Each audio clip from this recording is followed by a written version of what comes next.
Hello, fellow travelers. Thanks for stopping by my channel. In my first video here on the Bad Beagle Wargaming YouTube channel, I want to share my process for creating blossoming cherry trees for use in dioramas or miniature samurai war games such as Test of Honor, Ronin, and Clash of Katanas, or your own homebrewed gaming systems. I've always loved the look of trees on the tabletop, but haven't always been satisfied with the degree of realism that comes from store-bought options. Though, believe me, I do appreciate the convenience of getting terrain on the table quickly without too much fuss or muss.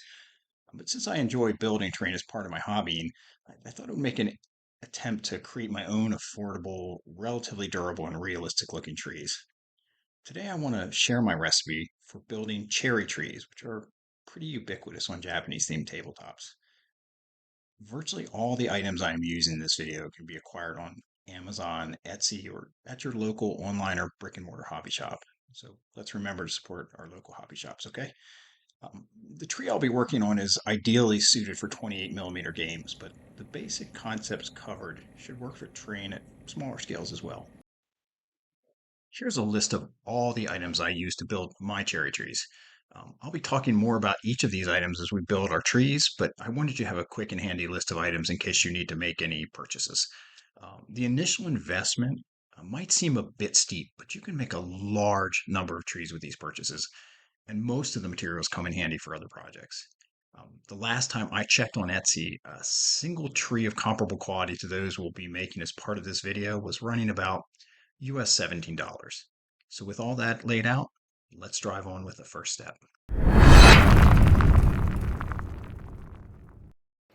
To jumpstart my tree construction, I use Woodland Scenic's 3 to 5 inch armatures, which are perfect for making a 28 millimeter scale cherry tree. At the time of this video, you can get a pack of 28 armatures for $16 on Amazon. These bad boys are packaged flat, and the base and the armature come as separate pieces. Once the base is snipped off, just set it aside and give the tree a twist and bend the limbs into the shape of your choice. And so you can see here, I'm just sort of giving these an initial twist to kind of make them look a little bit more three-dimensional. Cherry trees have some, pretty wicked twists and curves.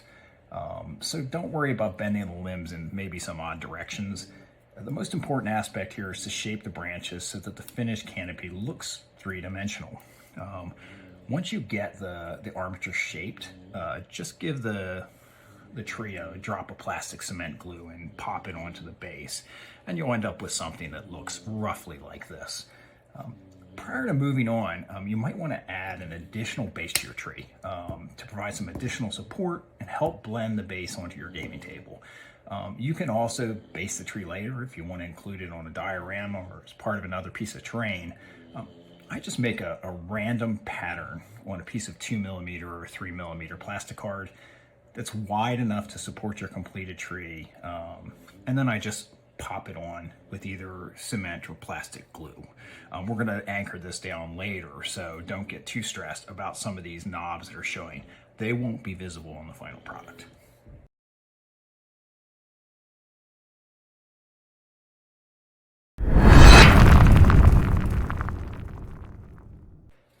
In step 2, I'm just going to build out this armature a little bit.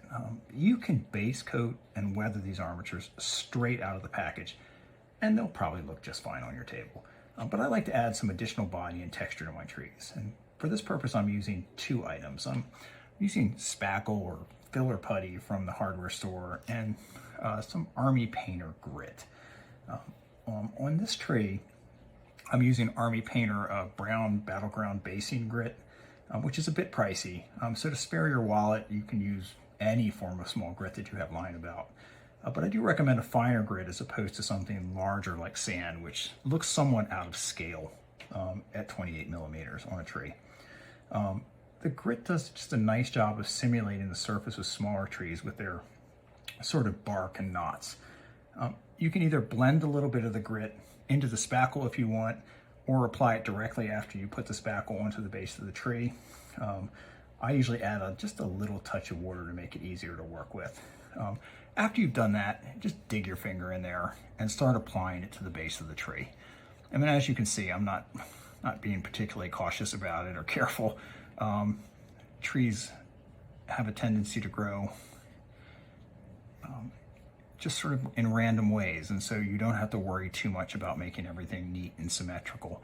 The main idea here is to get this spackle probably about 2/3 of the way up into the tree to where the canopy starts appearing.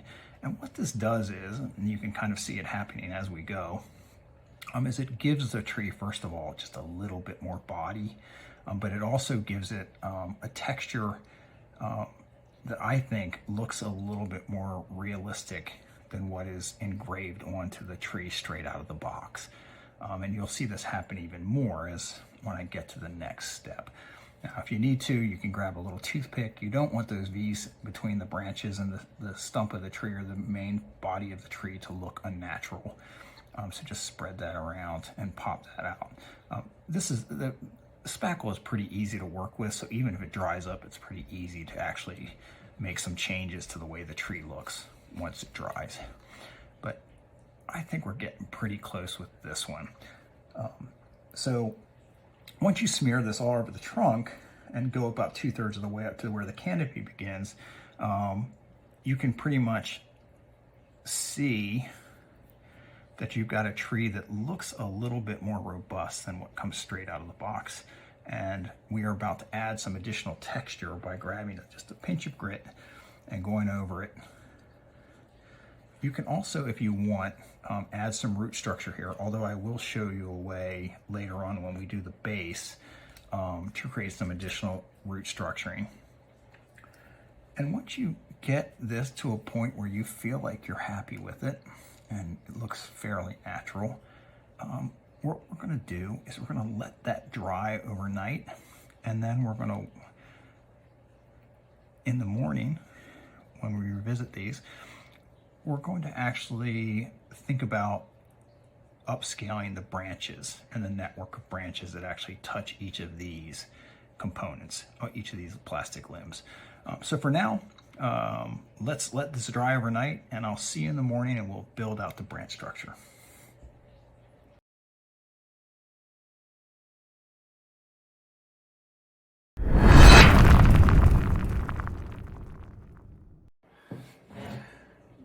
Now that the spackle is dry, it's time to upscale the branches. And once again, you can just use the armatures right out of the packaging, but I find the branches are a bit too simplistic. However, they make a great platform for building out a more realistic looking tree canopy. For this task, I use seafoam. And I recommend buying seafoam in bulk if you plan on making a lot of trees. I ordered a box on Etsy from a vendor overseas that will probably last me a lifetime. And I think I paid a fraction of the price of the individual baggies sold by specialized hobby companies. The first step in applying seafoam is coating the surface of the branches with like a tacky adhesive, and hobby tack or any similar adhesive will work for the purposes of getting this done. Most of these adhesives, like hobby tack, dry, go on pink or white, and they actually dry clear. So as you shiny and clear. So as you do this, just make sure that you get pretty solid coverage. You don't want the hobby tack dripping off the branches. You just want pretty much a nice even coat. This seafoam recipe is, many of you may already know it. A lot of railroad hobbyists use it. There's been a couple of YouTubers that have covered it in the past. It's something that I have found works pretty well, especially for the initial placement of the branches for the tree canopy. And so I'm just gonna make sure I get decent coverage on this.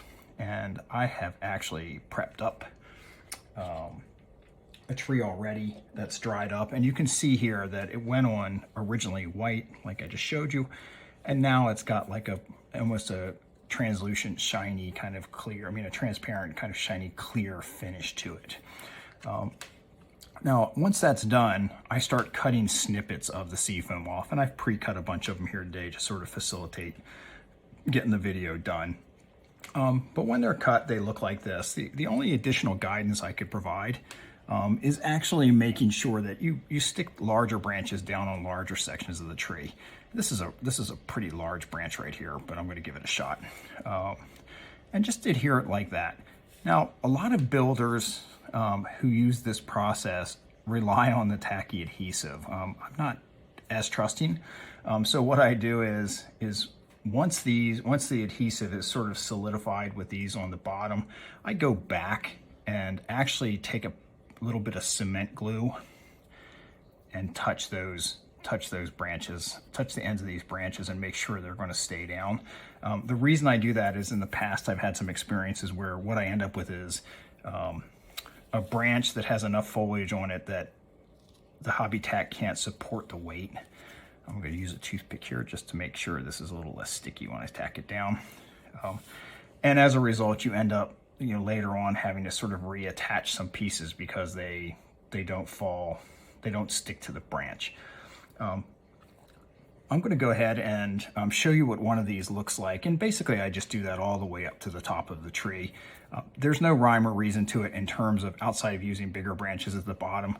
Eyeball it and try to get each piece covering and make it look like you've got a canopy. It also doesn't have to be uniform. As a matter of fact, most trees don't look particularly uniform. So if you have a canopy that has some opening and sunlight getting into it, that's fantastic. And here's what one of these trees looks like when the entire process of coating it with these seafoam limbs looks like. Now, in some respects, this looks a little bit like a hot mess, but you've got to trust the process. You've got, white spackle on it, you've got grit, you've got seafoam, you've got all different colors. In the next step, what we're going to do is we're going to give this a base coat of brown, and that base coat will sort of consolidate and unify the look and feel of the tree. So I'm going to let this dry up a little bit. I'm going to finish off the rest of the trees, and I'm going to give you a quick takeaway shot of a variety of trees that I've been working on in addition to the cherry trees, so that you have a sense of what these trees might look like when you finish.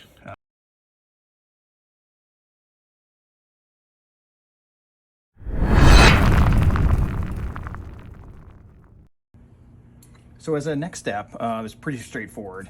I get Rust-Oleum roof accessory paint. It's weathered wood is the color I use.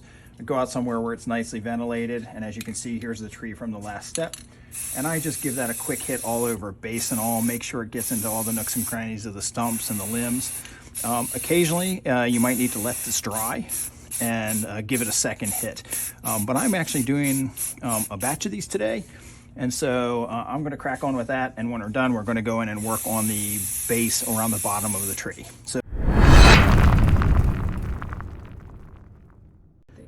So there is an optional step that we can do here that, once again, not required, but what you'll notice about a lot of trees is that the tips of the branches are a little bit lighter.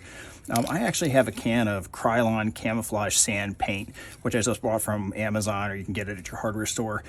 What I would recommend doing is actually just spraying so that the tips of the tree get a little bit of highlighting. You don't really want to get this on the main trunk.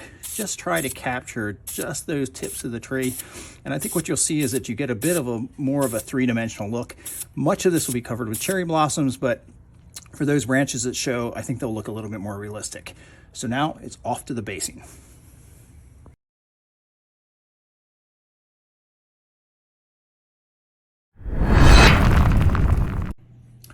In this next step, we're actually going to put some basing around the bottom of this tree. At the moment, all we have, as you can see, is a little bit of plasticard that's been spray painted over with the brown paint. But we want more of an earth texture on there. In addition to putting Vallejo earth texture acrylic gel, I love this stuff. I use it for all my basing, miniatures, terrain, and it's kind of pricey, but it actually, I think my last jar lasted me almost a whole year, so it's worth it for the value. And all I do is, and I have some dental tools, but you can use a toothpick, is I just actually start spreading this on. I glued down, as you can see, some base work like a boulder that I'm going to keep near the tree. I put those down first so that they look like they're not floating on the surface of the base. It looks like when this is finished, it'll look like it's been sitting there for years. One of the things I really love about this basing gel is that it almost creates its own root structure as you're putting it on because it's highly textured. I will say that at the moment, and I understand this, the base looks very brown. By the time this base is finished, and you get all the flocking on and everything else that we're going to put on here, and tufts, and put the flocking up in the trees, this will look much more natural. We're also going to do some shading here on the base and on the tree to give it a little bit more depth and texture than it's got right now. But as you can see, it's starting to look more natural every step we take, and we're doing a pretty good job, I think, hiding some of the plastic and plastic bases and plastic armatures. So there you are, and this is one last step. I'll just sort of put some texture here around the roots to make that root structure stand out just a touch. And there you have it. In the next step, in terms of basing, what we're going to do is we're going to take, once the gel dries, we're going to actually take one of the bases, and we're just going to paint the entire base, including these white edges. So we want to get rid of those if we can, with a brown color. Now, I've been using a color from like folk art paint. It's terrain, so I'm not using the high-end paint for this. It's called Asphaltium, and it lays down a really good dark coat. And I'm just going to go all the way around this cherry tree on the base, and I'll put that down where my finger is, but and get a nice even coat of this all over up to the base of the tree. And while we're at this, I'm also going to apply a stain or a shader to the actual trunk of the tree itself. And what I use for that is a paint called Agrex Earthshade. This is an older batch. I think they have a newer batch, but you can use any kind of brown tone shade that you want. So if you want to use a strong tone or even a dark tone, you certainly can. I apply this paint right up the trunk to the canopy. And the goal of this is, and I think you'll see it as we go through, to pull out some of the grain from the grit that we added, and make it look a little bit realistic. Now, different trees have different stump colors, so you can play around with the shades. You can even get like a green tone and work around the bottom of the tree to sort of simulate the moss and other kind of fungus and things that grow around the bottom of a tree. You don't need to go much further up than what I've done here. As you can see, a lot of things higher than that will actually be covered by the cherry blossoms in this case, or foliage in the case of a typical tree. So I'm going to let all of this dry up. When we come back, we're going to highlight the base with a couple of layers of lighter brown, and then we're going to move on to flocking. So we're getting pretty close, and I think, as you can see, it's starting to look more and more like a real tree. So let's let this dry up, and I'll give you a takeaway shot, and I'll catch you next time.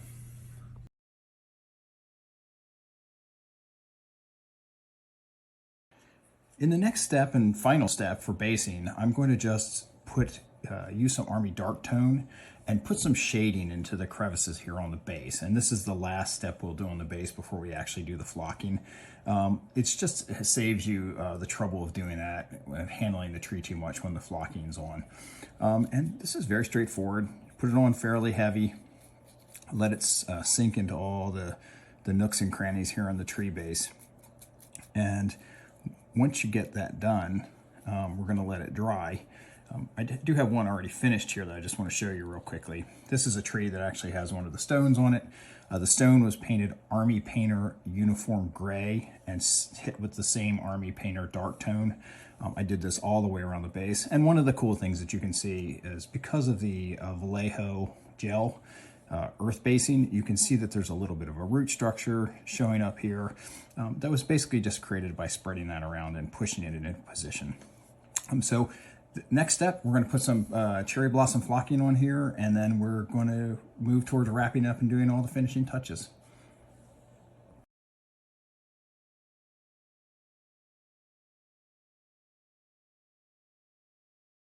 In our next step, we're going to get a general purpose spray adhesive. I'm using this 3M general purpose 45, and we're going to just try to hit the tips of the limbs with spray adhesive. And this basically is just preparing the ends of the branches to receive the flock and have it stick to it. You want to do the under side of all the limbs as well, but try to keep it off the base and the trunk, because flock will stick wherever this adhesive sticks. And once you get a nice looking frosted look, then we can go forward and put some flock on this.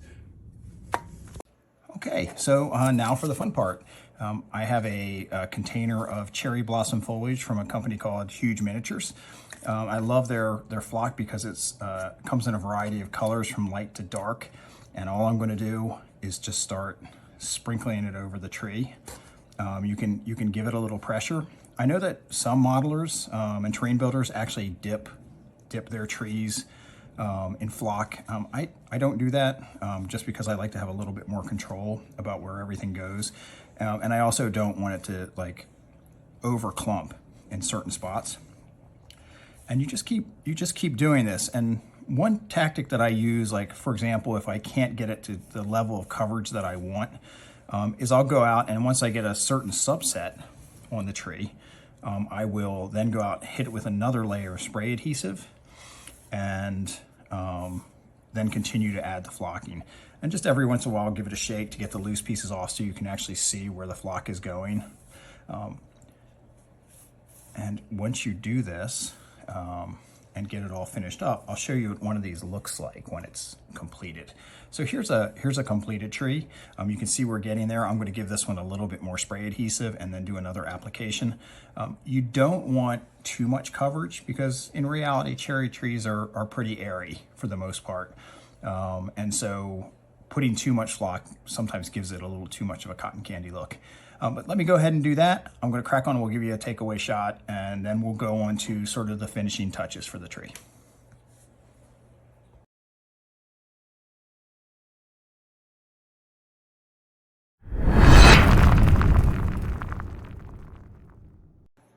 So now that we have all the flocking done, I'm actually going to go back and finish the base. So these are just the little finishing touches on the base that I tend to do.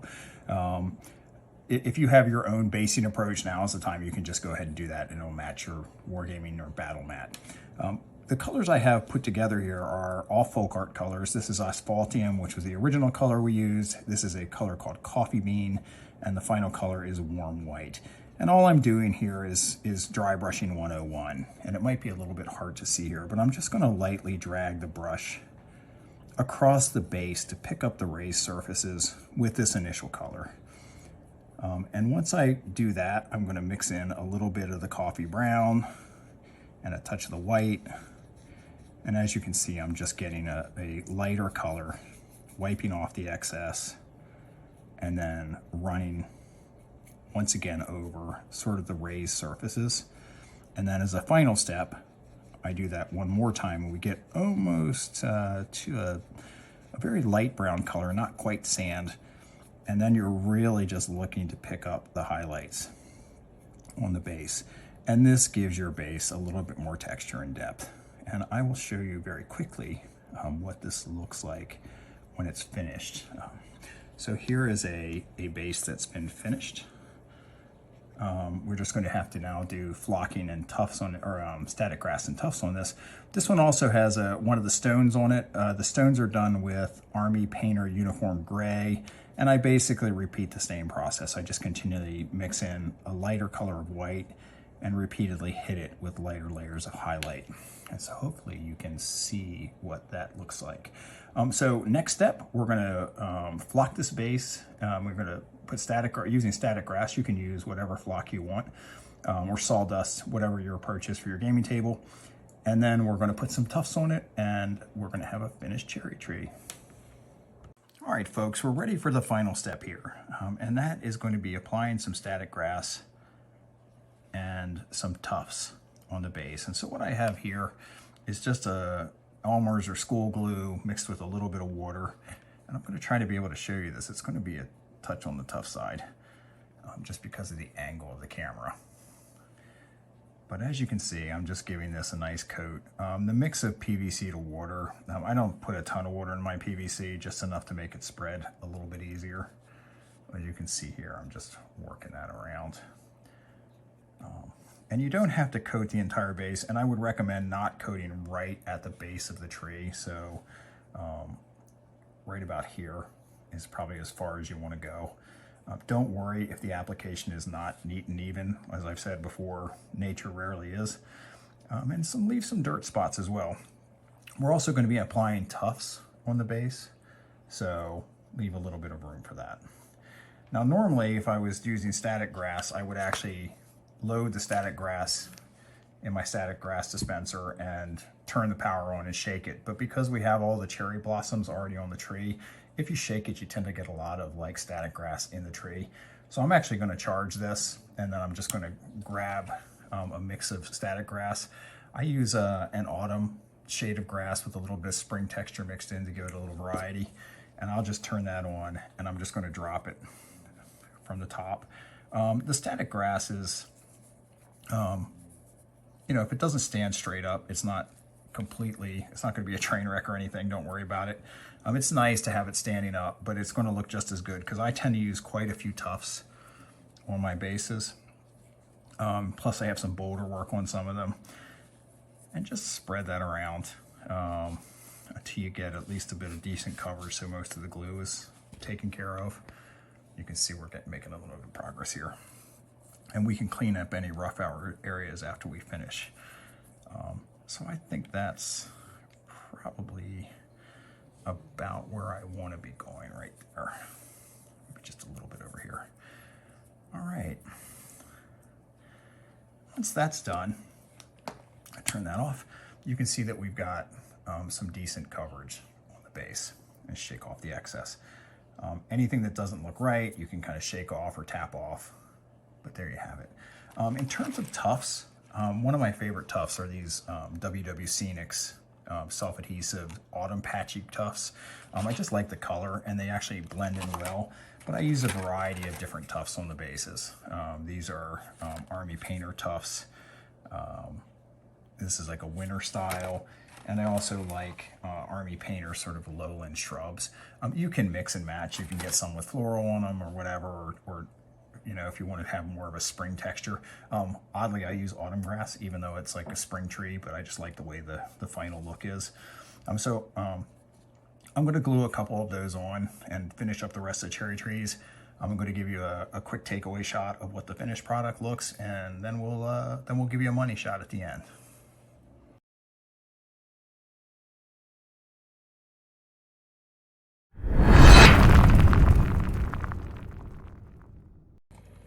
And that is it. Your Blossoming Cherry Tree is complete.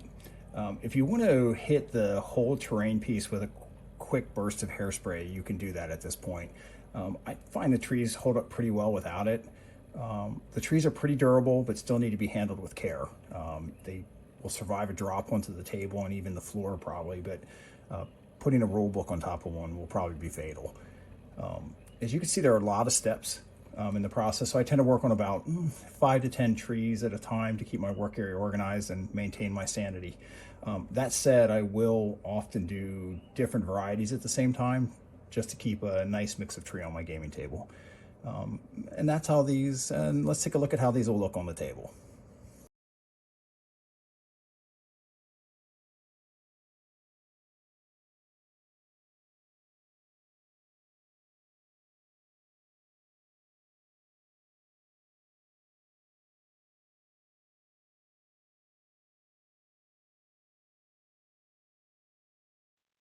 So, fellow travelers, I hope you found this tutorial helpful. If so, please leave a like, drop me a comment. Also, feel free to drop questions, ideas, or any of your pro modeler tips you want to share into the comments. Finally, let me know if you give this approach a try and share your results with me at Bad Beagle Wargaming on Facebook. I'd love to see your handiwork. Once again, thanks for spending some time with me, and happy gaming.